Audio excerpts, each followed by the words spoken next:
I'd always been a happy child, eager to learn about new things and willing to help anyone in need. I loved almost everyone. People literally thought I was the kid from heaven. That's why my parents thought my behavior to be slightly unusual after my 13th birthday. A few months had passed since the day I turned 13. My friends and family noticed my attitude towards simple things started to change. For example, my mother forgot to pick up my mascara at the store, which made me somewhat mad, so I grunted and locked myself in my room at night. My friends didn't mind it much, but my parents weren't so sure. They shrugged it off as being normal for kids my age, and then let it go. Time went by, and my behavior started to get worse. I would slam doors, ignore pretty much everyone, and sneak out of the house to take long walks out to who knows where. This is when I was about 14. Eventually, my parents caught me sneaking out and decided that I didn't get to have a phone anymore until I learned how to obey their rules. I'm an only child, so my parents were a lot more strict on what I can and cannot do in terms of leaving the house.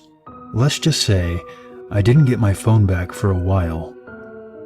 By the age of 15 or 16, I became very manipulative and deceiving. I would always find ways to get out of trouble, while also tricking my parents into spoiling me, although I didn't deserve it. I got aggressive and violent, and would do scary things to the point where my own parents were afraid of me.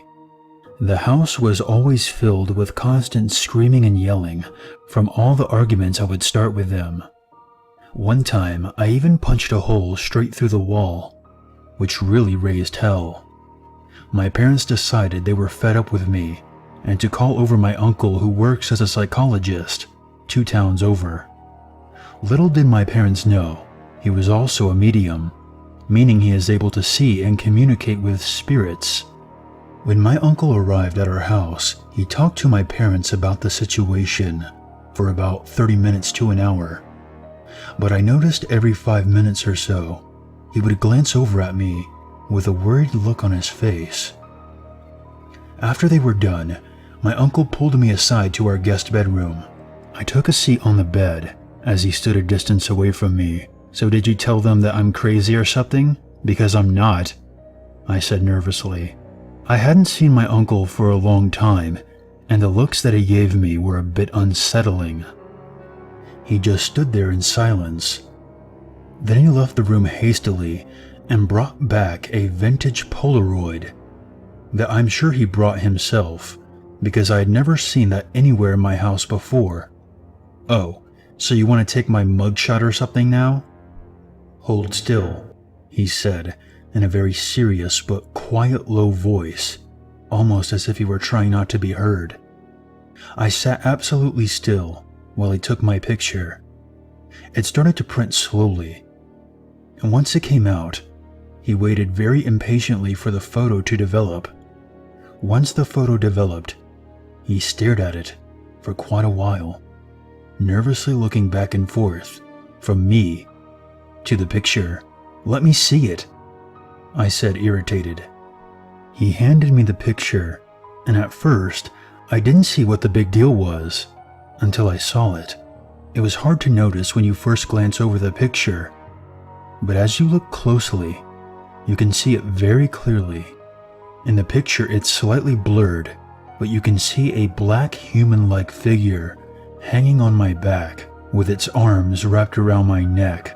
It had no hair, no clear facial features, or any features for that matter. I realized my hands were starting to tremble as I looked up at my uncle in shock of what the picture had revealed. "What is that there?" I stuttered, pointing to the figure in the picture. "It's a demon," my uncle said flatly. "What kind of demon is it? Am I gonna get possessed or some shit?" "Demons don't possess. They only influence. You can't get rid of these demons, but you can change the way they influence you. But the truth is, they aren't really called demons. They are called life.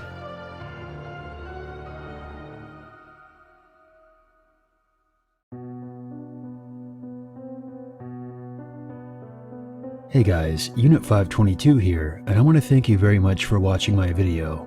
I would appreciate it very much if you would share, like, and comment. And if you're new to this channel, become one with the Unity by hitting the subscribe button. If you have a scary story or experience that you want featured on this channel, you can always send it to my email or post it on the Free Horror Stories subreddit. The links for those can be found in the description below. If you would like to help out this channel even more, consider a PayPal donation. And for more updates, be sure to follow me on Twitter. There's nothing wrong with a little darkness in your life, as long as you never forget there's always a reason to be afraid.